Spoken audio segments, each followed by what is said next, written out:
Boa noite. Vários investigadores de diversas áreas procuram saber que memórias tem a população da Madeira dos desastres naturais. Desmemória de Desastre é o nome do projeto que reúne contributos de áreas como a psicologia, a antropologia, a geofísica, a história, o turismo e os estudos literários e artísticos. No total estão envolvidos neste estudo 14 investigadores, entre eles está Ana Salgueiro Rodrigues, coordenadora do projeto e convidada deste programa. Ana Salgueiro é investigadora, aliás, do Centro de Estudos de Comunicação e Cultura da Universidade Católica Portuguesa. Muito boa noite, doutora. O que é que pretendem com este projeto? Essencialmente, um dos nossos primeiros objetivos é promover alguma reflexão em torno daquilo que são os fenómenos de desastres naturais ocorridos na Madeira, não apenas os recentes, que têm sido cada vez mais recorrentes, não é? Mas também os do passado. Um ponto de partida que deu origem ao desenvolvimento deste projeto foi uma interrogação, aliás, que está verbalizada no título do projeto. Haverá ou não uma memória de desastres no sistema cultural madeirense? Porque nós vamos falar essencialmente em memória cultural, não é? Não apenas, não excluindo, obviamente, de todo o trabalho, alguma reflexão sobre o impacto que os desastres naturais têm também na memória individual de cada um. E daí que tínhamos também envolvidos no projeto alguns psicólogos, ou especialistas na área da psicologia. Este é um trabalho para estar concluído dentro de quanto tempo? Eu diria que ele não tem prazo de conclusão. Nós propusemos, na altura quando ele foi apresentado a diversas instituições, propusemos que ele fosse desenvolvido ao longo de 2 anos. Portanto, 2012, 2013, 2013, 2014. Porém, nós temos consciência que, talvez, infelizmente, é um projeto ou é uma problemática que não se esgotará certamente no final de 2014, porque os eventos de desastres vão certamente continuar a ocorrer e, mais importante do que isso, nós temos a consciência de que nós não poderemos sozinhos, apesar de neste momento termos 14 investigadores a trabalhar no âmbito do projeto, não conseguiremos certamente dar resposta a todas as questões que no decurso da investigação forem surgindo. Portanto, é um projeto que se propõe ser desenvolvido para já durante 2 anos, sendo que nós temos consciência de que não terminará aqui. É um projeto que é feito por 14 investigadores, como já disse. Como é que vão ser feitas, ou como é que vai ser feita a distribuição de tarefas? Portanto, é um projeto que parte de um pressuposto que é este. Sendo um projeto multidisciplinar, nós gostaríamos que o trabalho individual de cada um dos investigadores fosse desenvolvido de acordo com aquilo que são as próprias metodologias de cada uma das áreas em que são especialistas, digamos assim. Um passo seguinte seria que, no decurso da investigação, houvesse a possibilidade de digamos que fusões ou interconexões disciplinares. Julgo que já está a começar a acontecer um bocadinho isso e esse é também um dos nossos objetivos. Portanto, o objetivo em termos metodológicos, cada um dos investigadores apresentou uma proposta de trabalho a desenvolver individualmente ou até em projeto parceria. Portanto, temos alguns casos em que a proposta não foi apresentada nominalmente, mas por um grupo de investigadores e, portanto, esse projeto foi validado, foi aceite e, portanto, cada um seguirá o seu percurso de acordo com a metodologia própria da sua área disciplinar. Depois temos prevista a realização de alguns encontros e a publicação dos trabalhos apresentados nesses encontros, nomeadamente 4, e, obviamente, gostaríamos caso do ponto de vista financeiro isso for viável, financeiro não apenas financeiro, mas também do ponto de vista tecnológico e de termos acesso ou não à possibilidade de publicação, de publicar um dicionário temático de desastres naturais na Madeira e aí a colaboração será de todos. A sua área de investigação qual é? A minha área de investigação é estudos de cultura, com um especial enfoque dado a questões de ordem literária e artística, de uma forma mais abrangente. Tem encontrado muitas memórias até agora? Eu tenho estado, até agora, a fazer mais trabalho de reflexão conceitual e teórica sobre aquilo que está em causa no projeto, nomeadamente questões ligadas à problemática da memória cultural, mas também tentando perceber o que é isto de desastres naturais, não é? Como julgo já lhe ter dito, portanto, a minha área até setembro do ano passado não tocava na questão dos desastres, portanto é uma área nova para mim. Tem sido muito gratificante do ponto de vista científico ler e fazer alguma da pesquisa que tenho em curso, mas, portanto, eu senti necessidade também para dar sustentação e até para ajudar os colegas que nunca trabalharam nesta área, fazer alguma pesquisa e desenvolver alguma investigação na problemática mesmo dos desastres naturais. E, portanto, até agora, mas sei que existe, aliás, tive já a oportunidade de redigir um artigo que foi está a ser sujeito à avaliação por parte de uma revista de especialidade, em que trabalhei justamente curiosamente, não apenas a representação do 20 de fevereiro de 2010 pelo discurso artístico, mas também pelo discurso mediático de 2 jornais do Funchal. E, portanto, há material certamente muito interessante do ponto de vista científico para análise. Ana Salgueiro Rodrigues, vai haver algum trabalho de campo no sentido de haver inquéritos e consultar a população mais antiga, digamos assim?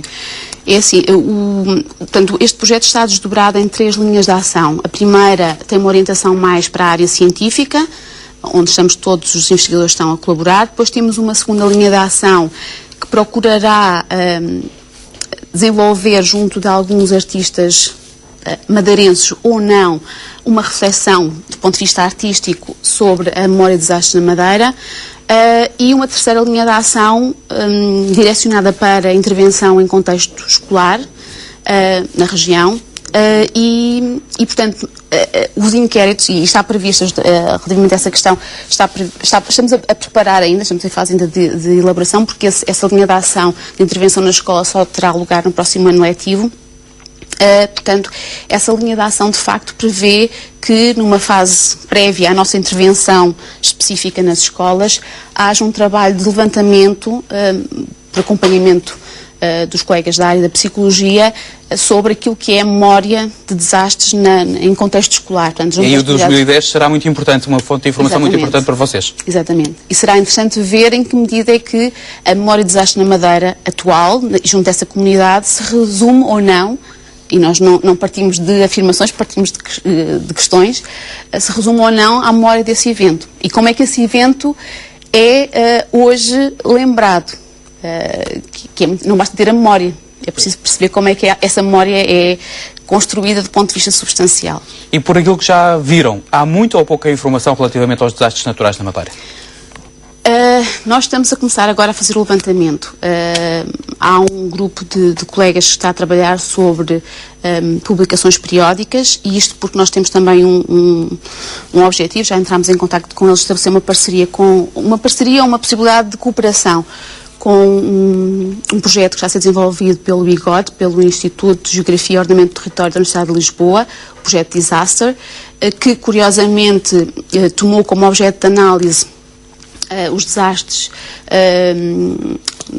de caráter hidrogeomorfológico, mas apenas no território continental, portanto excluiu a Madeira e os Açores, e portanto entramos em contacto com eles para saber se haveria a possibilidade de coordenarmos algum tipo de trabalho. Eles estão receptivos, eu estou apenas a arranjar hipótese de me deslocar a Lisboa para me reunir com eles, e portanto neste momento há um grupo de colegas que está a trabalhar sobre a representação de desastres na imprensa periódica madeirense, desde o século XIX até aos nossos dias. Há depois um outro grupo de colegas que está a trabalhar sobre documentação mais antiga, registros paroquiais, crónicas, etc.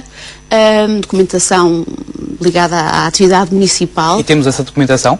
Essa documentação está no arquivo, justamente no arquivo por isso. Regional. Exatamente. Alguma delas está no arquivo regional, outra noutras instituições, mas os investigadores, justamente porque trabalham em áreas que permitem o conhecimento da existência destas fontes, têm acesso a elas.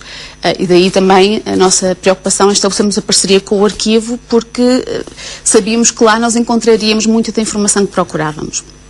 E, portanto, relativamente a isso, há muito material, uma vez mais reforço essa ideia. Às vezes diz-se que por vezes tenta-se esquecer as catástrofes e esquecê-la também na parte dos registros documentais.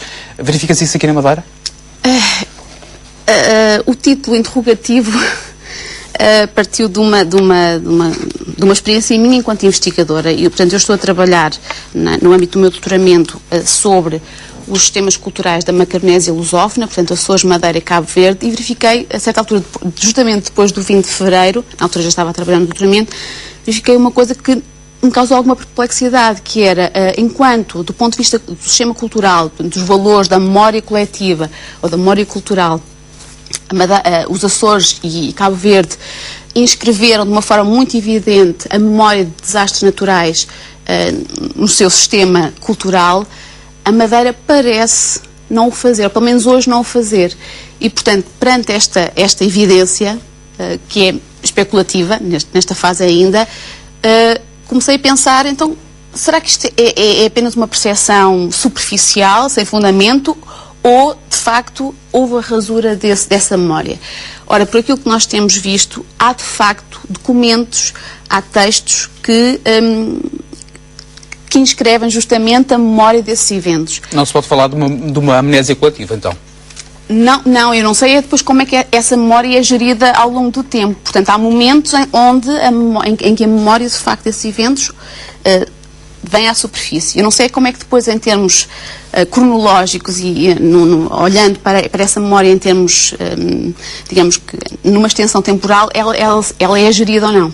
É uma das nossas interrogações. Vamos ter a resposta daqui a uns tempos, digamos assim.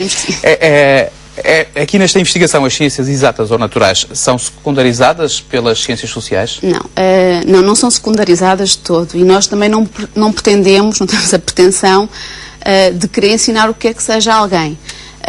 O que é certo é que os desastres naturais hoje são entendidos como fenómenos multidimensionais.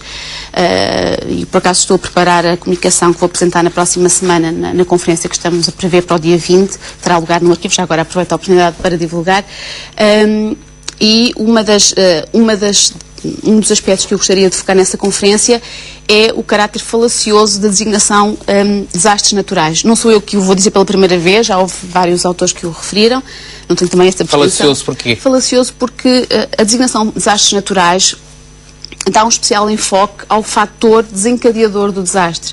Agora, só há desastres naturais, e estou-me a basear na afirmação relativamente recente, é um texto de um dos principais especialistas na área dos estudos de desastres, numa abordagem sociológica, se assim quisermos dizer, que é Quarentelli. Ele diz, não há desastres, pelo menos os desastres que nós aqui estamos a falar, não há desastres se não houver comunidade, se não houver seres humanos.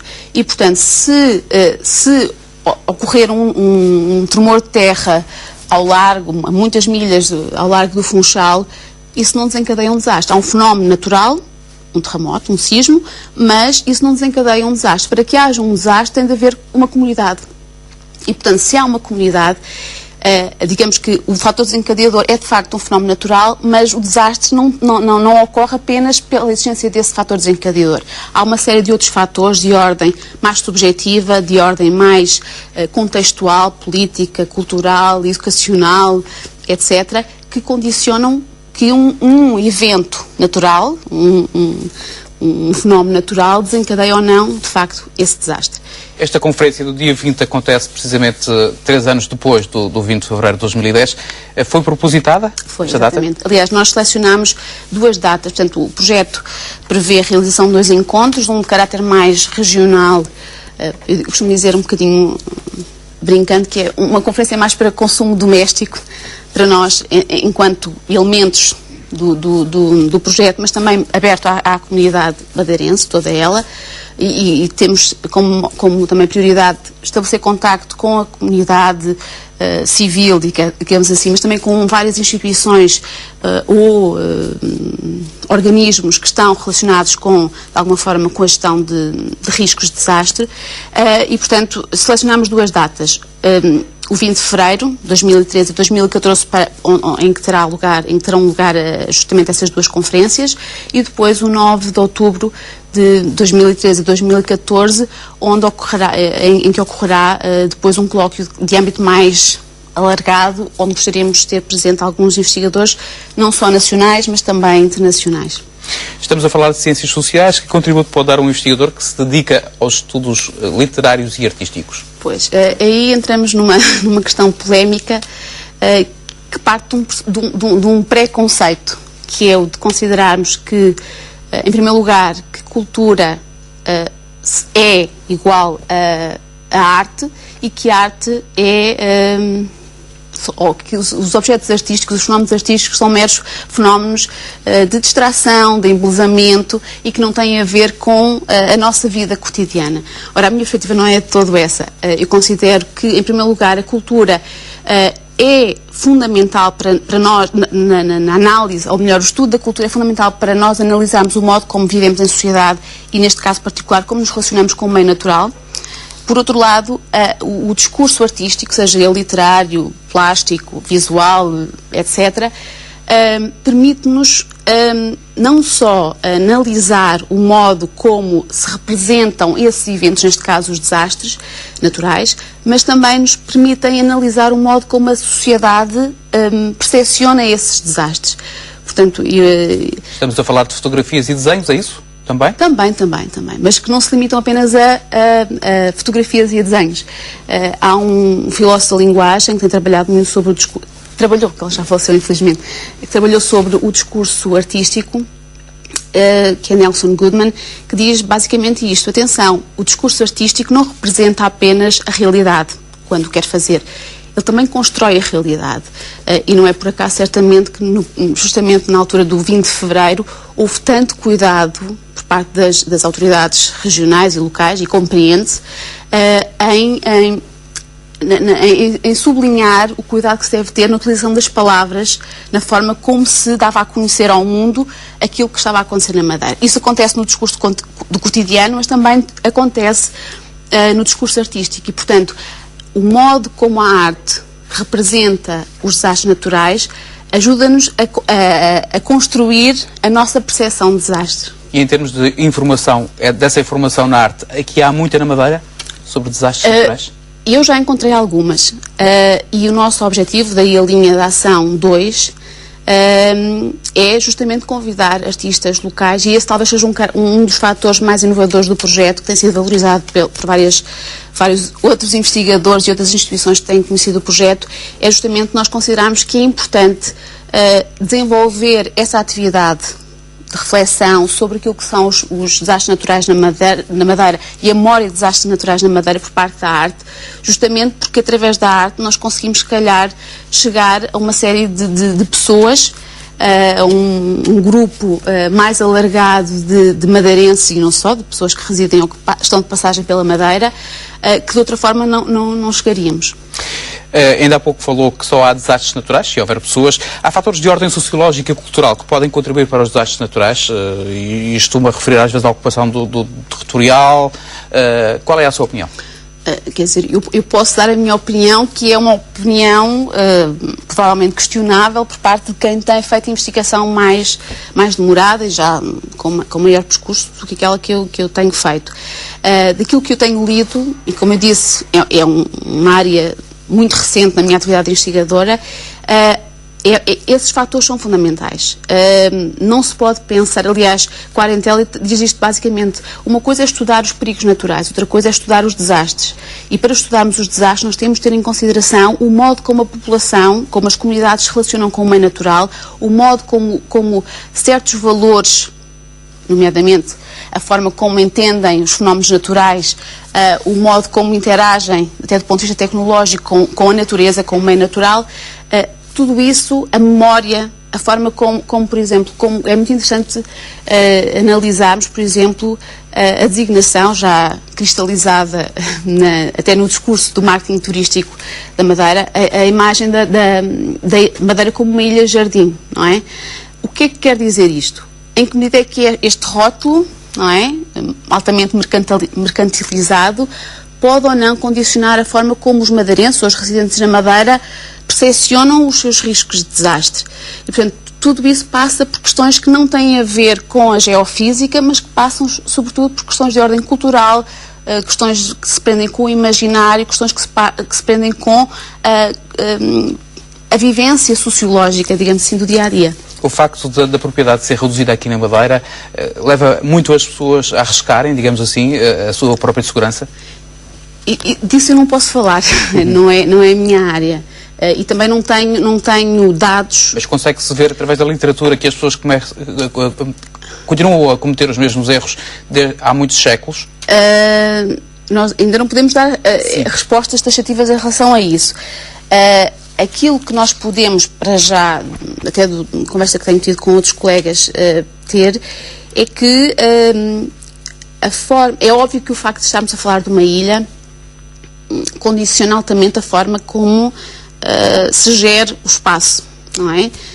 Se calhar num território mais alargado, e numa ilha, ainda por cima com as dimensões da Madeira, num território mais alargado seria provavelmente possível deslocalizar uma população que estivesse instalada numa zona de risco para uma outra zona. Na Madeira isso não é facilmente executável, digamos assim. Agora, há outras questões que se podem levantar. Até que ponto é que a percepção dos riscos por parte dessas populações que estão em zonas de risco pode condicionar a sua atitude, até de uma forma muito pragmática, como agir ou como reagir perante a iminência de um desastre, por exemplo, de uma aluvião. Eu, recentemente, naqueles dias em que houve alertas laranja e vermelho, levava os meus filhos para a escola e fiquei perplexa, porque eu tinha de passar descer a 31 de janeiro, pronto, nunca sei se é ao 5 de outubro. Exatamente. Tinha de descer, estava o sinal vermelho, tinha de passar uma das pontes, estava o sinal vermelho numa das pontes, eu recusei-me a passar, porque tinha o sinal verde na minha faixa, recusei-me a passar para ficar instalada na ponte, porque me percebi claramente que a água da ribeira galgava facilmente as muralhas e os condutores que estavam atrás de mim sistematicamente apitavam. Ora, isto tem a ver com a educação. É preciso mudar mentalidades. Exatamente. E um dos objetivos do projeto é também contribuir para... Não mudar, nós não vamos mudar nada, mas é contribuir para uma reflexão alertar que seja... consciências, digamos assim. Esse alerta vai ser feito nas escolas. Como é que está pensado esse trabalho? Esse trabalho, como eu disse, essa linha de ação está ainda numa fase muito embrionária. Estamos a preparar ainda o esquema de ação, digamos assim. Vamos ter uma primeira fase de prospecção, digamos assim, de análise daquilo que existe e depois tentaremos entrar em contato com as escolas, não todas, obviamente, iremos tentar identificar escolas que sejam mais problemáticas do ponto de vista da temática que estamos a tratar e tentar motivar os docentes e a comunidade educativa dessas escolas para colaborarem connosco. E aqui, uma vez mais, eu gostaria de sublinhar que tudo depende da capacidade que nós tenhamos de motivar essas pessoas e da disponibilidade que elas tenham para colaborar connosco. Professora Ana Salgueiro Rodrigues, a senhora foi professora também na escola já em Muniz, não estava cá na Madeira no dia 20 de fevereiro, mas mais tarde presenciou alguns momentos de pânico na escola. Essa sua experiência também vai ser contida ou embutida nesta investigação? Eu diria que, eu não sei se a situação se resumiu exclusivamente à escola secundária já em Muniz, penso que não. Foram muitas escolas que têm momentos de pânico. Exatamente. Essa situação, essa experiência minha, foi também um dos alicerces, digamos assim, deste projeto. Eu, perante aquela situação, verifiquei, quer dizer, tem de ser feita alguma coisa, não é? Para evitar situações destas, porque assim nós não podemos continuar, assim nós não conseguimos resolver um problema e se calhar criaremos outro. E, portanto, enquanto investigadora, considerei que era fundamental eu poder dar o meu contributo para que esse problema fosse resolvido.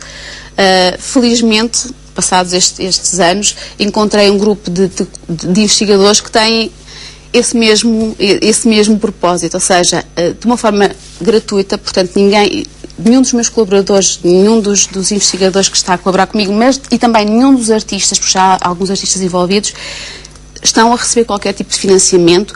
É óbvio que o projeto poderá ser, em verdade, por uma linha ou outra, consoante haja ou não financiamento, mas ninguém está a receber qualquer tipo de vencimento por causa da associação a este projeto e, portanto, há obviamente uma ética da investigação, se assim quisermos dizer, que preside ao trabalho que está a ser desenvolvido. E, portanto, a experiência de uma situação de pânico, numa situação de emergência como aquela, determinou certamente que houvesse uma maior disponibilidade por parte destes investigadores. O que é que presenciou nesse dia?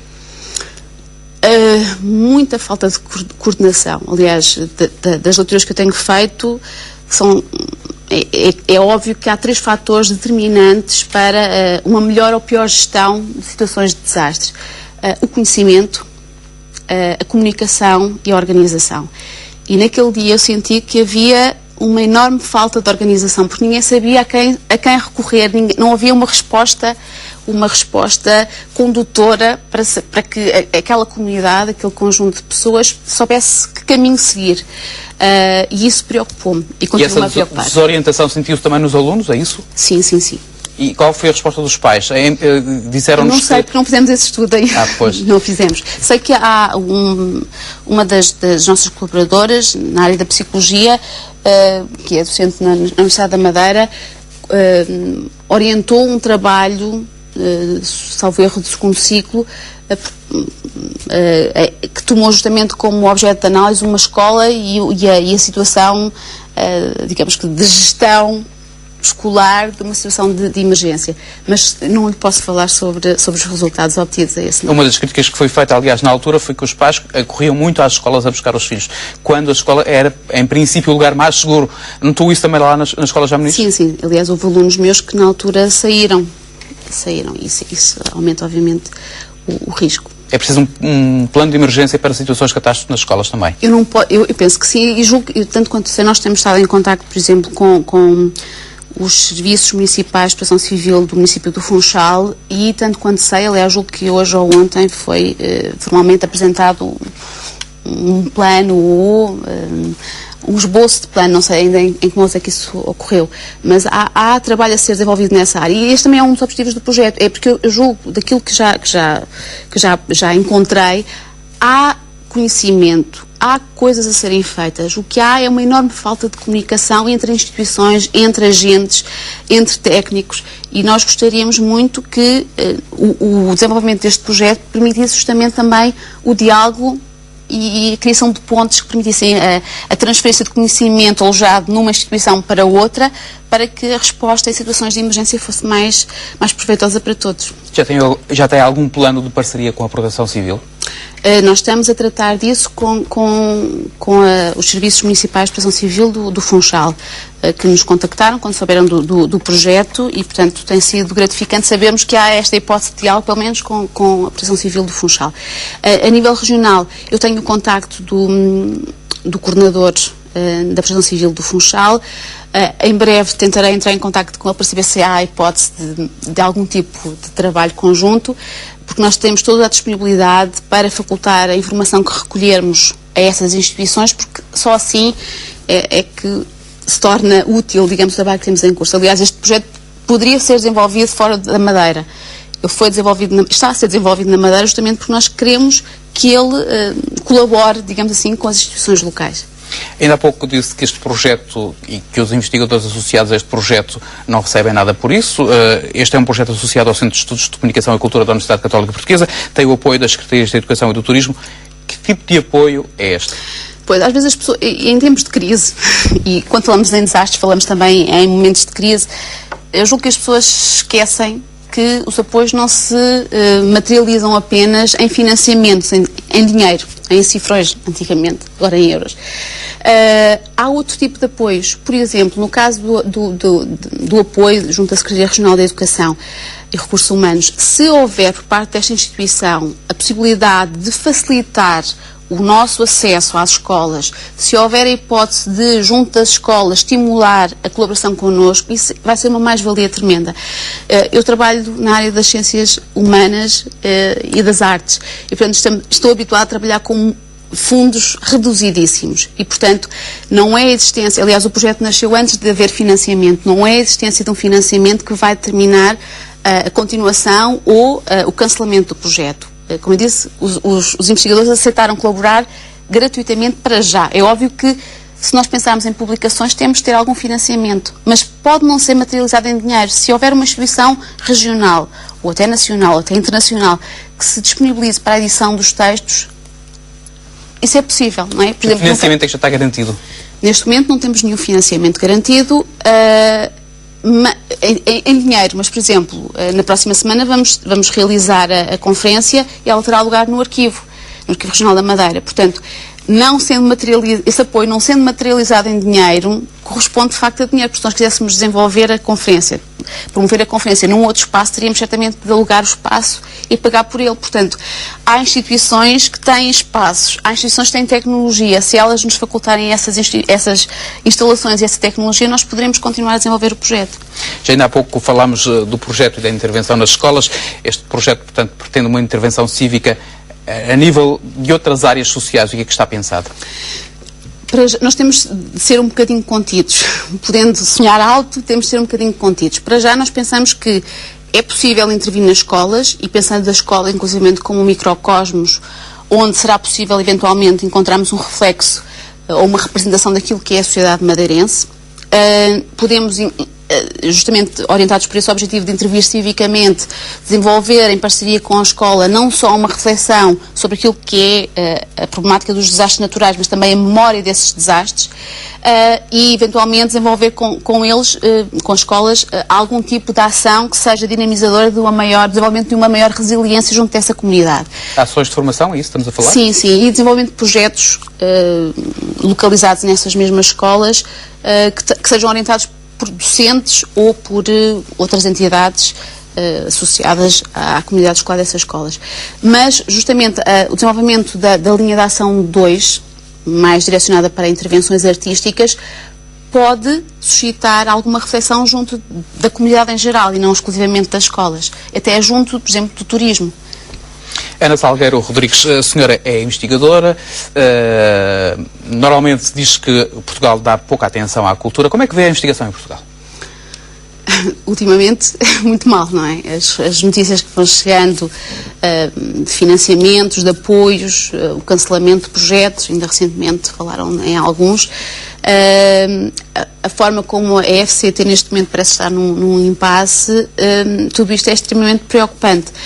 Agora, eu continuo a dizer, eu acho que faz parte de uma ética de investigação nós não cruzarmos os braços e, em momentos difíceis, tentarmos dar o nosso melhor na medida do possível, obviamente, porque ninguém se alimenta diário e nós não temos mais do que 24 horas por dia, mas se o nosso conhecimento, o conhecimento que nós conseguimos desenvolver no nosso país ou fora dele, puder contribuir de alguma forma para a mitigação de riscos, para o desenvolvimento de comunidades mais resilientes, isso será certamente a maior recompensa que qualquer investigador, pelo menos daqueles que estão a trabalhar no âmbito deste projeto, poderá obter. E os investigadores em Portugal têm as condições mínimas para desenvolver a sua investigação? Eu não posso falar assim de uma forma genérica. É muito difícil. Logicamente, quando estamos a falar em tecnologia de ponta, escasseia o dinheiro. Exatamente. E no caso das ciências sociais e humanas e das artes e das humanidades, nós estamos, como eu disse, nós estamos habituados a trabalhar com muito pouco financiamento. Até porque geralmente olham para estas áreas como áreas secundárias, áreas que não têm qualquer tipo de impacto direto na economia. Hoje fala-se muito em economia, não é? Eu acho que tem, mas pronto, essa é outra questão para desenvolver no outro dia. É assim, é difícil, porque, por exemplo, não se faz investigação, em Portugal ou em outro espaço qualquer, fechados no nosso cantozinho, no nosso centro de investigação. Cada vez mais é importante o diálogo o desenvolvimento de parcerias com outras instituições nacionais e internacionais. É necessário que nós nos desloquemos ao estrangeiro ou até outras universidades, outras instituições do país, para participar em encontros, porque só do diálogo e do confronto de ideias é que nascem novas ideias. E quando não há financiamento, aquilo que nós fazemos é pagar do nosso próprio bolso. Mas hoje em dia isso é limitado. Eu, por exemplo, para ir a Lisboa participar numa reunião, pago as viagens do meu bolso.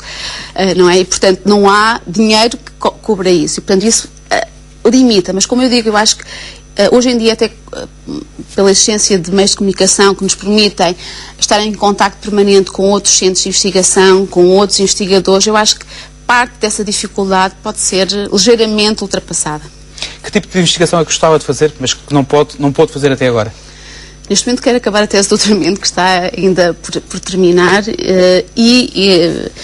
este projeto tem suscitado em mim algum interesse maior e, no caso de conseguir concluir, entretanto, a tese de doutoramento e a defender com bons resultados, provavelmente será uma área de investigação que eu gostaria de continuar a desenvolver. Muito bem, Ana Salgueiro Rodrigues, muito obrigado por ter vindo à RTP Madeira. Nós colocamos um ponto final. O programa é Entrevista, assim especial. Desejo uma boa noite.